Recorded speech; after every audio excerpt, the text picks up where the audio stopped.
Co-presented by Vimal. बोलो जुबान केसरी. विधान परिषद निवडणुकीमध्ये भाजपनं एका सच्च्या कार्यकर्त्याला विदर्भातून संधी दिलेली आहे. त्यांचं नाव आहे संजय भेंडेजी. जवळपास 40 वर्ष भाजपची अविरत सेवा केल्यानंतर मुख्यमंत्री देवेंद्र फडणवीस, पालकमंत्री चंद्रशेखर बावनकुळे यांच्याकडून मिळालेलं बक्षीस आहे. सर, काय सांगणार? अत्यंत आनंद झाला आहे. देवेंद्रजी, चंद्रशेखरजी बावनकुळे, आमचे अध्यक्ष रवींद्रजी चव्हाण, आदरणीय नितीनजी गडकरी या सर्व लोकांच्या अथक परिश्रमामुळे हे यश मिळालेलं आहे आणि त्यांनी केलेल्या प्रयत्नामुळेच हे तिकीट मिळालेलं आहे. आणि याच्या पलीकडे म्हणजे यापूर्वी देखील त्यांच्यासोबत अनेक वर्ष काम करण्याचा योग मिळाला, संधी मिळाली. त्यातून बरंच काही शिकता आलं आणि यातून मोठं होण्याची एक संधी त्या लोकांनी मिळवून दिलेली आहे. सर, अपेक्षा होती मिळेल म्हणून, कारण की बरेच नावं विदर्भातून चर्चेत होते, जवळपास 8-10 नावं चर्चेत होते. तुम्हाला एकट्यांना संधी मिळाली. स्वाभाविकपणे निवडणूक म्हटली की अशा प्रकारे उमेदवारी करता तिकीट मागणाऱ्यांची संख्या मोठी राहील. पण त्यातून निवडकर्त्यांसमोर हा प्रश्न असतो की नेमकं कोणाला द्यावं. पण त्यांनी यावेळेला माझ्या एकंदर ज्याला म्हणता येईल पारड्यामध्ये हे वजन टाकलं आणि मी त्यांचा शतशः ऋणी आहे.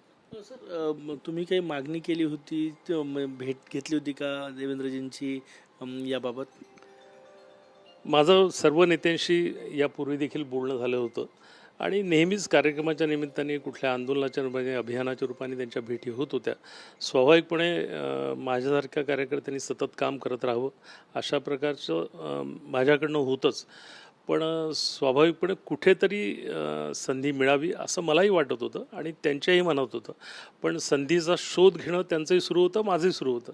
अचानक आलेली संधी आहे आणि पुन्हा एकदा त्या सर्व नेत्यांचं, ज्यांनी ज्यांनी या सगळ्या कामाकरता प्रयत्न केले, या सर्व नेत्यांचं मनापासून मी धन्यवाद व्यक्त करतो. गेल्या वेळेस तुमची संधी हुकली, पण तुम्ही काम थांबवलं नाही. तुम्ही त्याच जोमानं पक्षात काम करत राहिले. मग गेल्या लोकसभा निवडणुकीत केंद्रीय मंत्री नितीन गडकरी यांच्या प्रचाराची धुरा तुम्ही सांभाळली. या महानगरपालिका निवडणुकीतही तुम्ही निवडणूक प्रमुख होते भाजपचे. सक्रियपणे सगळं सांभाळत राहिले. असं आहे की मी मुळात राष्ट्रीय स्वयंसेवक संघाचा कार्यकर्ता आहे आणि त्याच्यामुळे ते संस्कार माझ्या मनावर झालेले आहेत आणि स्वाभाविकपणे आपल्याला जे काम दिलं असेल ते काम पूर्ण करावं अशा प्रकारची शिकवण आत्तापर्यंत राहिली. त्यामुळे संधी मिळाली नाही याचं कुठेतरी मनाला वाटत होतं. पण काम करत राहणं, निरंतर काम करत राहणं आणि जे काम पार्टीने दिलं ते काम निभावणं अशा प्रकारचा एकंदर स्वभाव असल्यामुळे पार्टी जे काही सांगेल ते ऐकण्याचा स्वभाव होता. 40 वर्ष भाजपात, कितव्या वर्षी हे बक्षीस मिळालं? वयाचं कितवं वर्ष सुरू आहे? वयाचं 65 वर्ष सुरू आहे आणि इतक्या वर्षानंतर मिळालेली संधी आहे. या निश्चितपणे या संधीचं मी सोनं करील. सहकार क्षेत्रात तुमचं मोठं काम आहे. मी भाजपनं विदर्भातून आपला उमेदवार निवडला, तो जातीय समीकरणं पण बघितले, संघाची पार्श्वभूमी पण बघितली आणि सहकारातला तज्ज्ञ माणूस, सहकार क्षेत्रात काम केलेल्या नेत्याला संधी दिली.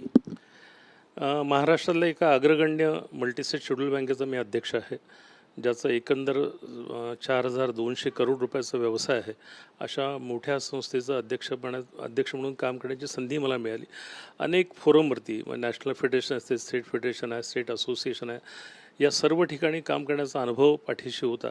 त्याच्यामुळे स्वाभाविकपणे सहकार क्षेत्राला देखील या अर्थाने गती मिळवण्याच्या दृष्टीने माझ्याकडनं प्रयत्न राहील आणि स्वाभाविकपणे या सगळ्या सहकार क्षेत्रातल्या कार्यकर्त्याला संधी मिळणं हा सहकार क्षेत्रातल्या कार्यकर्त्यांचा देखील विजय एका अर्थाने आहे. आणि मला असं वाटतं की क्षेत्र कुठलेही असो, हे जी काही संधी मिळाली या संधीचा फायदा सर्व क्षेत्रामध्ये व्हावा, व्यापकतेने व्हावा असा माझा प्रयत्न राहील. शेवटचे 2 प्रश्न.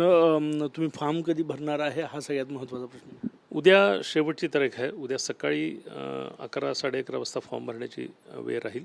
आज मुंबईला मी जाणार आहे, त्याच्या मुंबईला गेल्यानंतर नक्की होईल. ही कल्पना दिली होती का देवेंजीनं किंवा बावनकुळे साहेबांनी, की फोन केला होता की तुमचं नाव आहे काय? धाकधूक होती कारण की काल संध्याकाळपर्यंत? भारतीय जनता पार्टीचं एक वैशिष्ट्य आहे की शेवटपर्यंत ते कोणालाही सांगत नाही आणि शेवटपर्यंत कोणालाही कळत नाही. मला रात्री 8-8:30 वाजता मुंबईच्या कार्यालयातून फोन आला, त्यातून हे कळालं आणि पलीकडे मग सगळ्या प्रक्रिया सुरू झाल्यात. खूप खूप धन्यवाद. वयाचे 65 वर्ष आणि 40 वर्ष अविरत भाजपमध्ये सेवा, संघाचं कार्य, त्यानंतर भेंडे सरांना मिळालेलं हे बक्षीस म्हणायला हरकत नाही. कॅमेरामॅन सचिन सयामसह Gajanan Umate, TV9 Marathi, Nagpur. Co-presented by Vimal. बोलो जुबान केसरी.